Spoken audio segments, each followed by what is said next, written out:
السلام علیکم ناظرین، میں ہوں فیاض حسین، آپ دیکھ رہے ہیں WT نیوز HD۔ آج ہم بات کریں گے پاکستان جن معاشی مسائل کا شکار ہے ان کے اوپر۔ حقیقت میں دیکھا جائے جو گورنمنٹ آف پاکستان کے پاس ریزرو میں اس ٹائم وہ تقریباً $5.5 ارب کے قریب ہیں، اور گورنمنٹ کو جو 2023 میں پیمنٹیں بیک کرنی ہیں وہ تقریباً $38 ارب ہے، اور پاکستان کی جو حقیقت دیکھی جائے اینول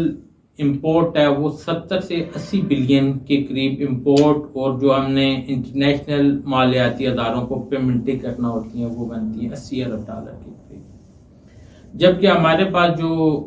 ہماری ایکسپورٹ ہیں وہ 30 سے 32 ارب کے قریب میکسیمم جاتی ہیں ابھی تک کی جو تاریخ جا رہی ہے۔ اس میں مہنگائی کا فیکٹر ہے، چیزیں مہنگی ہیں جس کی وجہ سے کچھ قیمتیں اوپر گئی ہیں، اور اسی طرح ہمیں جو ترسیل زر کی مد میں باہر سے جو ہمارے بیرون ملک پاکستان میں پیسے بھیجتے ہیں وہ بھی $30 ارب 20-30 ارب کے قریب بنتا ہے، جس کی وجہ سے گورنمنٹ آف پاکستان، چاہے وہ گورنمنٹ جنرل مشرف صاحب کی تھی، اس کے بعد آپ کہہ لیں پیپلز پارٹی کی تھی، اس کے بعد پاکستان مسلم لیگ نون، پھر PTI، اور اب پھر جو ہے PDM یا پاکستان مسلم لیگ نون کا وزیر اعظم ہے، تو ہم یہ کہہ دیتے ہیں کہ پاکستان مسلم لیگ نون کی گورنمنٹ۔ تو یہ جتنی بھی گورنمنٹس ہیں ان سب کو ان مسائل کا سامنا کرنا پڑتا ہے۔ تو اب دیکھا جائے پاکستان اس معاشی دلدل سے کیسے نکل سکتا ہے، تو ان قریب یا آپ کہہ سکتے ہیں کہ ایک دم پاکستان کا اس معاشی دلدل سے نکلنا بڑا مشکل ہے، اور اگر اس پہ کوئی سیریس عمل درآمد ہو تو پھر بھی ہمیں 2 سے 3 سال ایسے چاہیے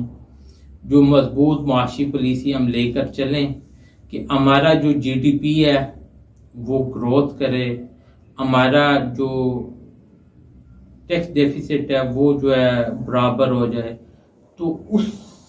لیول پر آ کر ہم کچھ بہتری کی طرف پہنچ سکتے ہیں۔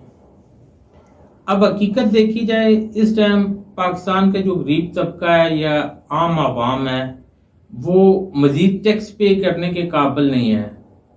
کیونکہ جو مہنگائی کی شرح ہے، اور پاکستان کی تاریخ میں یہ واحد دسمبر ایسا گزرا ہے جس میں 31% تک مہنگائی بڑھی ہے۔ تو اگر آپ کسی بھی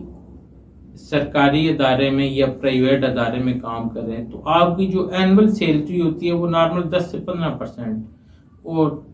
کبھی کبھار وہ 20% بھی گروتھ کرتی ہے۔ تو اس حساب سے آپ جب دیکھتے ہیں کہ مہنگائی کی شرح 31% بڑھ گئی ہے، تو یہ تو تقریباً آپ کی 2 سال میں جو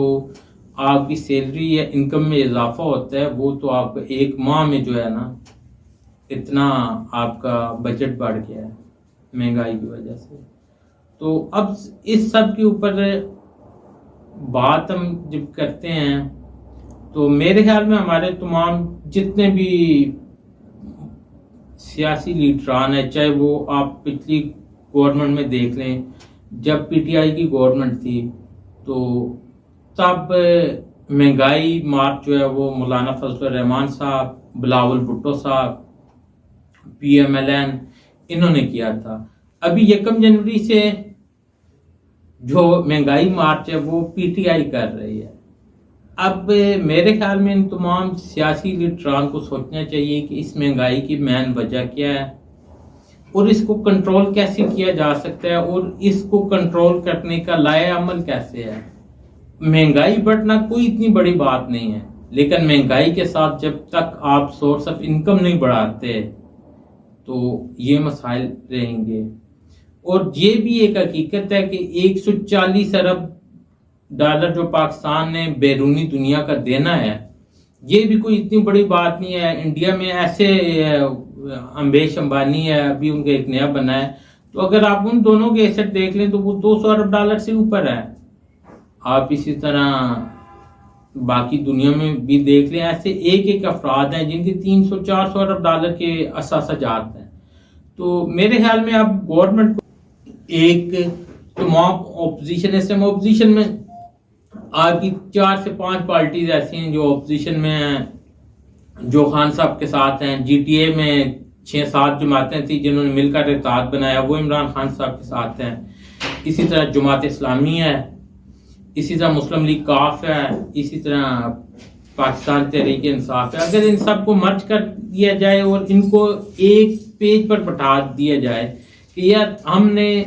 جو معیشت ہے اس کے اوپر کرٹیسائز نہیں کرنا اور پاکستان کی معیشت کی بہتری کے لیے تجاویز دینی ہے اور اس کو کیسے بہتر کرنا ہے، تو میرے خیال میں وہ سب سے بہتر ہے. اور میرے خیال میں ابھی جو ٹائم ہے اس میں سب سے پہلے تو ہمیں جو پاکستان کے سفید ہاتھی بنے ہوئے ہیں، سب سے پہلے تو ان سے جان چھڑانی چاہیے، ان کا کوئی نہ کوئی حل نکالنا چاہیے. اگر ہم یہ نہیں چاہتے کہ ان کو پرائیویٹائز کیا جائے یا ان کو ختم کیا جائے، تو اس کا پھر دوسرا حل یہ ہے کہ ہم ان کے اوپر اتنی انویسٹ کریں کہ جیسے پاکستان سٹیل مل ہے، پاکستان سٹیل ملز میں آپ گاڑیوں کی مینوفیکچرنگ کر سکتے ہیں، آپ اس کو اس طرف لے آئیں. جیسے پی آئی اے اس کے پاس ٹوٹل اس ٹائم میرے خیال میں کوئی 28 سے لے کر 30-32 کے قریب جو ہے جہاز ہے، تو آپ وہ 30-32 جہازوں کو وہ 100 جہازوں کے اوپر کسی طرح لے کر جائیں اور ورکر آپ نہ بڑھائیں، تو آپ کا ریونیو ادھر سے بڑھے، تب جا کر جو ہے نا آپ کچھ بہتری کی طرف جا سکتے ہیں. ان سب کاموں کے لیے اگر آپ کے پاس انویسٹمنٹ ہے تو، ادروائز میرے خیال میں ابھی موجودہ اپوزیشن اور موجودہ گورنمنٹ کو یہ جو ٹائم ہے بہت کریٹیکل ہے، اس میں دیکھنا چاہیے کہ ہم پاکستان کی معیشت کس طرح راستے پر لا سکتے ہیں اور اس کے اوپر کام کرنا چاہیے. ابھی کے لیے اتنا ہی. اللہ حافظ.